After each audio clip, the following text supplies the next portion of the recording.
ಎಲ್ರಿಗೂ ನಮಸ್ಕಾರ. ನಾನು ಜೇಮ್ಸ್. ಇವತ್ತು ನಾವು ಎಲ್ಲಿ ಬಂದಿದ್ದೀವಿ ಅಂದರೆ ಬಿಡದಿ ಸಮೀಪವಿರುವ ಬಿಲ್ಲಕಂಪನಹಳ್ಳಿ ಗ್ರಾಮದ ಶ್ರೀ ಮಹಾದೇಶ್ವರ ಸ್ವಾಮಿಯ 16ನೇ ವರ್ಷದ ಮಹಾಶಿವರಾತ್ರಿ ಅಗ್ನಿಕೊಂಡ ಮತ್ತು ಜಾತ್ರಾ ಮಹೋತ್ಸವಕ್ಕೆ ಬಂದಿದ್ದೀವಿ. ನೀವೀಗ ಇಲ್ಲಿ ನೋಡ್ತಾ ಇರುವುದು ಲಿಂಗದ ರೂಪದಲ್ಲಿರುವ ಶ್ರೀ ಮಹಾದೇಶ್ವರ ಸ್ವಾಮಿ ಹಾಗೂ ಶಿವಶರಣೆ ವಚನಗಾರ್ತಿಯಾಗಿರುವ ಶ್ರೀ ಅಕ್ಕ ಮಹಾದೇವಿಯವರು.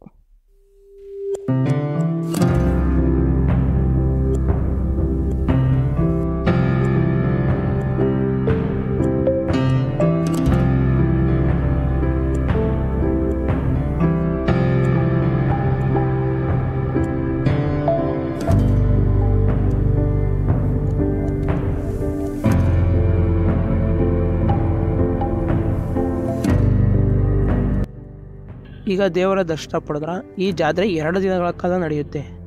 ಈ ಜಾತ್ರೆಯಲ್ಲಿ ಏನೇನು ಕಾರ್ಯಕ್ರಮಗಳಿವೆ, ಏನೇನು ಸ್ಪೆಷಲ್ ಏನಿದೆ ಅಂತ ತಿಳ್ಕೊಳ್ಳೋಣ ಬನ್ನಿ. ದೇವಾಲಯದ ಆಡಳಿತ ಮಂಡಳಿಯವರು ನಮ್ಮ ಜೊತೆ ಇದ್ದಾರೆ, ಅವ್ರನ್ನ ಕೇಳಿ ತಿಳ್ಕೊಳ್ಳೋಣ ಬನ್ನಿ. ಅವ್ರು ಏನು ಹೇಳ್ತಾರೆ ಈ ಜಾತ್ರೆ ಬಗ್ಗೆ ಅಂತ. ಚಂದ್ರಶೇಖರ್ ಅಂತ, ಚಂದು ಅಂತ ಕರೀತಾರೆ ಸರ್. ಈ ಜಾತ್ರೆ ಎಷ್ಟು ದಿವಸದಿಂದ ಸ್ಟಾರ್ಟ್ ಆಗಿತ್ತು ಸರ್? ಕಳೆದ ಶನಿವಾರದಿಂದನೂ ಕೂಡ ಸ್ಟಾರ್ಟ್ ಆಗಿದೆ.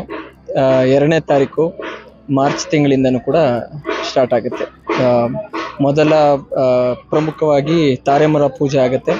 ಅದಾದ ನಂತರ ಗಣಪತಿ ಹೋಮ, ಅದಾದ ನಂತರ ನವಗ್ರಹ ಹೋಮ ಆಗುತ್ತೆ. ನಂತರ ಅಗ್ನಿಕೊಂಡ ಹೋಮ ಆಗುತ್ತೆ. ನಂತರ ಅಗ್ನಿಕೊಂಡ ಇದಿರುತ್ತೆ. ಮಹಾಶಿವರಾತ್ರಿ ಜಾತ್ರೆಯ ದಿನ ಅಗ್ನಿಕೊಂಡ ಹೋಮ ಇರುತ್ತೆ. ಅಗ್ನಿಕೊಂಡ ಹೋಮದ ನಂತರ ನಾಳೆ ಬೆಳಿಗ್ಗೆ ಅಂದರೆ ಶಿವರಾತ್ರಿ ಹಬ್ಬದ ಬೆಳಿಗ್ಗೆ ಅಗ್ನಿಕೊಂಡ ಇರುತ್ತೆ ಮತ್ತು ಅನ್ನ ಸಂತರ್ಪಣೆ ಇರುತ್ತೆ. ಇದು ನಮ್ಮ ಕಾರ್ಯಕ್ರಮದ ಪಟ್ಟಿ. ಓಕೆ ಸರ್, ಊರ ಒಳಗಡೆಯಿಂದ ಎತ್ತುಗಳ ಜೊತೆ ಸೌದೆಗಳನ್ನ ಸರ್, ಅದ್ರ ಬಗ್ಗೆ ಸ್ವಲ್ಪ ತಿಳಿಸ್ಕೊಡ್ಬೋದಾ? ಅದನ್ನ ಪ್ರಮುಖವಾಗಿ ಎಳವಾರ ಸೇವೆ ಅಂತ ಕರೀತಾರೆ. ಎಳವಾರ ಸೇವೆ ಅನ್ನೋದು ಒಂದು ಪದ್ಧತಿ. ಯಾವುದೇ ಗ್ರಾಮಗಳಲ್ಲಾಗಿರ್ಬೋದು ಅಥವಾ ಯಾವುದೇ ದೇವಸ್ಥಾನಗಳ ಕೊಂಡ ಮಾಡೋಕ್ಕೂ ಮುನ್ನ ಎಳವಾರ ಸೇವೆ ಅನ್ನೋದು ಪದ್ಧತಿ ಆಗಿನ ಕಾಲದಿಂದನೂ ಕೂಡ ಆ ಪದ್ಧತಿ ಕಾಯ್ಕೊಂತ ಬಂದಿದೆ. ಸೊ ಆ ಎಳವಾರ ಸೇವೆ ಅನ್ನೋದು ಎತ್ತುಗಳ ಮುಖಾಂತರವಾಗಿ ಬರೋದು. ಅದು ಅಗ್ನಿಕೊಂಡಕ್ಕೆ ಎಲ್ಲ ಗ್ರಾಮಗಳು, ಎಲ್ಲ ಸುತ್ತಮುತ್ತಲ ಗ್ರಾಮಗಳಿಂದ ಎತ್ತುಗಳ ಮುಖಾಂತರವಾಗಿ ತಗೊಬಂದು ಅಲ್ಲಿ ಗ್ರಾಮಗಳಿಂದ ಅಗ್ನಿಕೊಂಡಕ್ಕೆ ಹಾಕ್ತಾರೆ. ಅದು ಒಂದು ಮೊದಲ ಪದ್ಧತಿ. ಆ ಅಗ್ನಿಕೊಂಡ ಏನೋ ಪ್ರಾರಂಭವಾಗೋದಕ್ಕೆ ಅದೊಂದು ಪದ್ಧತಿ. ಸರ್, ಇದು ಎಷ್ಟೇ ವರ್ಷದ ಅಗ್ನಿಕೊಂಡ ಸರ್? ಇಲ್ಲಿ ಇದು 16ನೇ ವರ್ಷದ ಮಹಾಶಿವರಾತ್ರಿ ಜಾತ್ರೆಯ ಅಗ್ನಿಕೊಂಡ ಮತ್ತು ಅನ್ನ ಸಂತರ್ಪಣೆ. ಓಕೆ ಸರ್, ಇಲ್ಲಿ ಏನು ಕಾನ್ಸೆಪ್ಟ್ ಅಲ್ಲಿ ಒಂದು ಥೀಮ್ ಅಲ್ಲಿ ಮಾಡಿದ್ರಲ್ಲ, ಇದೇನು ಥೀಮ್ ಅಂತ ಸ್ವಲ್ಪ ಎಕ್ಸ್ಪ್ಲೈನ್ ಮಾಡ್ಬೋದಾ? ನಾವು ಪ್ರತಿ ವರ್ಷವೂ ಕೂಡ ಅಲಂಕಾರಕ್ಕೆ ಮತ್ತು ಪ್ರಸಾದಕ್ಕೆ ಬಹಳ ಪ್ರಾಮುಖ್ಯತೆ ಕೊಡ್ತೀವಿ. ಈ ನಮ್ಮ ಬಿಲ್ಲಕೆಂಪನಹಳ್ಳಿ ಗ್ರಾಮದಲ್ಲಿ ಬಹಳ ಮುಖ್ಯವಾಗಿ ಪ್ರಾಮುಖ್ಯತೆ ಕೊಡೋದು ದೇವರ ಅಲಂಕಾರಕ್ಕೆ ಮತ್ತು ಪ್ರಸಾದಕ್ಕೆ. ಸೊ ನಾವು ಇಲ್ಲೇನೇ ಒಂದು ಡೆಕೋರೇಷನ್ ಮಾಡೋದಾಗಿರ್ಬೋದು, ಅದನ್ನೆಲ್ಲನೂ ಕೂಡ ಕಾನ್ಸೆಪ್ಟ್ ಮುಖಾಂತರ ಮಾಡ್ತೀವಿ. ಇದು ಆ್ಯಕ್ಚುಲಿ ನಾವಿವತ್ತೇನು ಮಾಡಿದ್ದೀವಿ ಇವಾಗ, ಇದು ವ್ಯಾಘ್ರಾನಂದ ಮುನಿಗಳ ಆಶ್ರಮ ಅಂತ. ಮಾದೇಶ್ವರರು ಹುಟ್ಟಿ ಬೆಳೆಯುವಂಥ ಕಾಲದಲ್ಲಿ ವ್ಯಾಘ್ರಾನಂದ ಮುನಿಗಳ ಆಶ್ರಮದಲ್ಲಿ ಅವರು ಅಭ್ಯಾಸವನ್ನ ಮಾಡಿದ್ರು.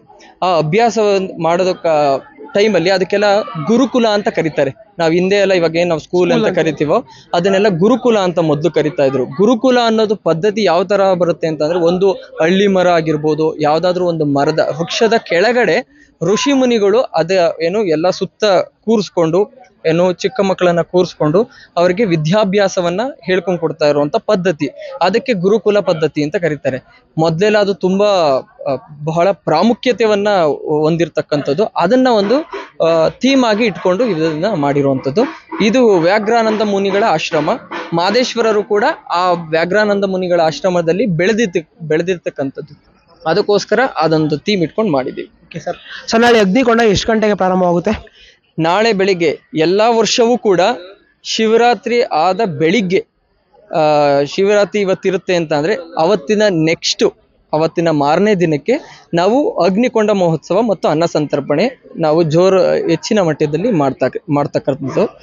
ಇದರಲ್ಲಿ ನಾಳೆ ಬೆಳಿಗ್ಗೆ 11:15ರಿಂದ 12:20 ಶ್ರೀ ಮಹಾದೇಶ್ವರ ಸ್ವಾಮಿ ಅಗ್ನಿಕೊಂಡ ಏರ್ಪಡಿಸಲಾಗಿದೆ. ಮಾದಪ್ಪ ಈ ಬಿಲ್ಲಕೆಂಪನಹಳ್ಳಿ ಗ್ರಾಮದಲ್ಲಿ ಬಂದು ಹೇಗೆ ನೆಲೆಸ್ತಾ?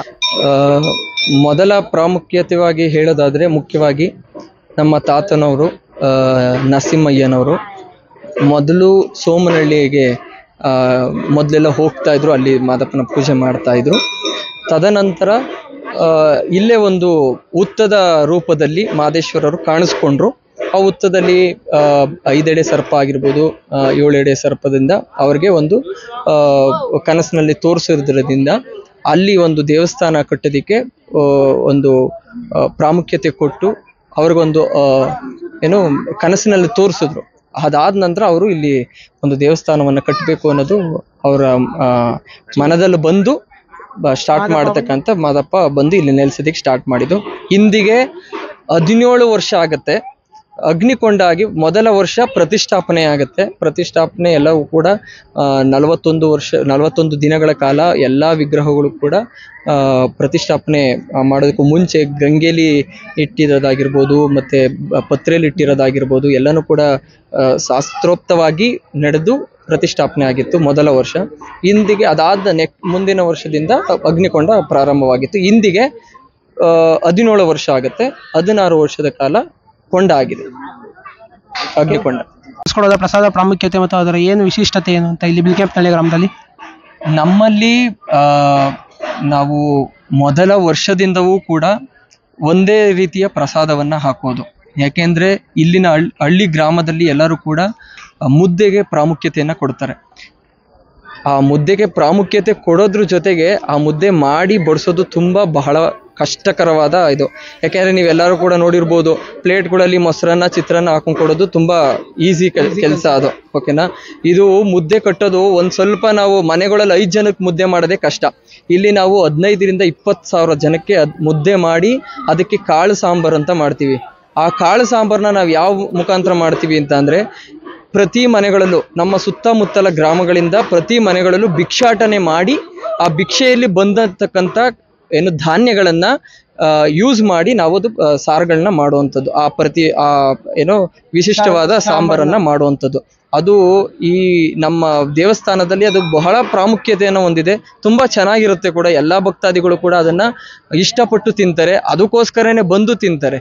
ಯಾಕೆಂದ್ರೆ ನಾವಿಲ್ಲಿ ಪಾಂಪ್ಲೆಟ್ನ ಹಂಚ್ಬೇಕಾದ್ರೆ ಪ್ರತಿ ಭಕ್ತಾದಿಗಳು ಕೂಡ ಅದೊಂದು ಹೇಳ್ತಾರೆ, ನಿಮ್ಮಲ್ಲಿ ಮುದ್ದೆ ಮತ್ತು ಕಾಳು ಸಾಂಬಾರು ಇರೋದ್ರಿಂದನೇ ನಮ್ಗೆ ತುಂಬಾ ಇಷ್ಟ ಆಗಿ ಬಂದು ಅಲ್ಲಿ ಪ್ರಸಾದವನ್ನ ತಿಂತೀವಿ ಅನ್ನೋದಕ್ಕೆ ಕಾರಣಕ್ಕೋಸ್ಕರ ಅದು. ಆಮೇಲೆ ಯಾಕೆ ನಾವು ಭಿಕ್ಷಾಟನೆ ಮಾಡ್ತೀವಿ ಅಂತ ಅಂದ್ರೆ, ಮಾದೇಶ್ವರರು ಅವರು ದಾನವನ್ನ ಕೊಡ್ತಾರೆ, ಆದ್ರೆ ಅವ್ರು ಭಿಕ್ಷೆ ಮಾಡಿ ದಾನವನ್ನ ಕೊಡ್ತಾರೆ.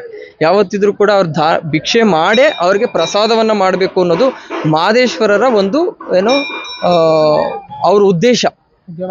ಮಾದಪ್ಪ ಅವ್ರದ್ದು ಒಂದು ಉದ್ದೇಶ ಏನಂತ ಅಂದ್ರೆ, ಭಿಕ್ಷೆ ಮಾಡ್ಬಿಟ್ಟೆ ಇನ್ನೊಬ್ರಿಗೆ ನಾವು ಇದ್ ಮಾಡ್ಬೇಕು ಅಂದ್ರೆ, ನಿಮ್ಗೆ ಗೊತ್ತಿರೋ ಪ್ರಕಾರ ಶಿವ ಭಿಕ್ಷೆ ಮಾಡ್ತಾನೆ, ಅವರು ಸ್ಮಶಾನವಾಸಿ. ಅದೇ ತರ ಮಾದಪ್ಪ ಅವರು ಕೂಡ ಭಿಕ್ಷೆ ಮಾಡೋದು. ಅವ್ರ ಸಕಲ ಸೌಕರ್ಯ ಇರೋಷ್ಟು ಎಲ್ಲಾನು ಇದೆ, ಅದೇ ಸೌಕರ್ಯ ಭಾಗ್ಯ ಎಲ್ಲರೂ ಕೊಡ್ತಾರೆ. ಬಟ್ ಭಿಕ್ಷೆ ಮಾಡ್ಬಿಟ್ಟೆ ಅವ್ರಿಗೆ ನಾವು ಪ್ರಸಾದವನ್ನ ಮಾಡ್ಬೇಕು. ಅದೊಂದು ಮಾದಪ್ಪ ಅವರು ಅವತ್ತಿಂದನೂ ಕೂಡ ಪದ್ಧತಿಯನ್ನ ಮಾಡ್ಕೊಂಡು ಬಂದಿರುವಂಥದ್ದು. ಬನ್ನಿ, ಜಾತ್ರೆ ಹೆಡ್ ಕುಕ್ ಇದ್ದಾರೆ ನಮ್ಮ ಹತ್ರ. ಅವ್ರು ಏನ್ ಮಾತಾಡ್ತಾರೆ ಕೇಳೋಣ. ಏನೇನು ಅಡುಗೆ ಮಾಡಿದ್ದಾರೆ, ಯಾವ್ಯಾವ ತರ ಅಡುಗೆ ಮಾಡಿದ್ದಾರೆ, ಎಷ್ಟು ಸಾವಿರ ಜನಕ್ಕೆ ಮಾಡಿದ್ದಾರೆ ಕೇಳಿ ವಿಚಾರಿಸೋಣ. ಸರ್ ನಮಸ್ಕಾರ. ಹೇಳಿ ಸರ್. ನಮಸ್ಕಾರ ಸರ್. ನಿಮ್ಮ ಹೆಸರು? ಕುಮಾರ್ ಅಂತ ಸರ್. ಎಷ್ಟು ವರ್ಷದಿಂದ ಅಡುಗೆ ನಮ್ದು ಕುಮಾರ್ ಅಂತ ಕೊಟ್ಕಾಳು ನಮ್ದು. ನಾವು 16 ವರ್ಷದಿಂದ ಮಾಡ್ತೀವಿ ಸರ್. ಈ ಜಾತ್ರೆ ಎಷ್ಟು ವರ್ಷದಿಂದ ಮಾಡ್ತಾ ಇದ್ದೀರಾ? ಈ ಜಾತ್ರೆ 16 ವರ್ಷ ರನ್ನಿಂಗು ಸರ್. ಎಷ್ಟು ಸಾವಿರ ಜನಕ್ಕೆ ಅಡುಗೆ ಮಾಡಿದ್ದಾರೆ ಸರ್ ಇವಾಗ? ಈಗ ಇವತ್ತು ನೈಟ್ 3,000, ನಾಳೆ ಮಧ್ಯಾಹ್ನ 15,000 ಜನಕ್ಕೆ. ಏನೇನು ಅಡುಗೆ ಮಾಡ್ತೀರಾ ಸರ್ ಇವತ್ತು ನೈಟ್ ಅನ್ನ ಸಾಂಬಾರು ರಸಮ್ ಅಷ್ಟೇ. ನಾಳೆ ಮಧ್ಯಾಹ್ನ ಹಸಿನೆ ಸಾಂಬಾರು, ಪಾಯಸ, ಸಿಹಿ ಬೂಂದಿ, ಅನ್ನ ಸಾಂಬಾರು, ಮುದ್ದೆ ಅಷ್ಟೇ. ಓಕೆ. ಇದು ಇವಾಗ ಹೆಡ್ ಕುಕ್ ಹೇಳ್ತಾ ಇರೋದು 15,000 ಜನಕ್ಕೆ ಅಡುಗೆ ಮಾಡಿದ್ದಾರೆ ಅಂತ ಹೇಳ್ತಿದ್ದಾರೆ. ಬನ್ನಿ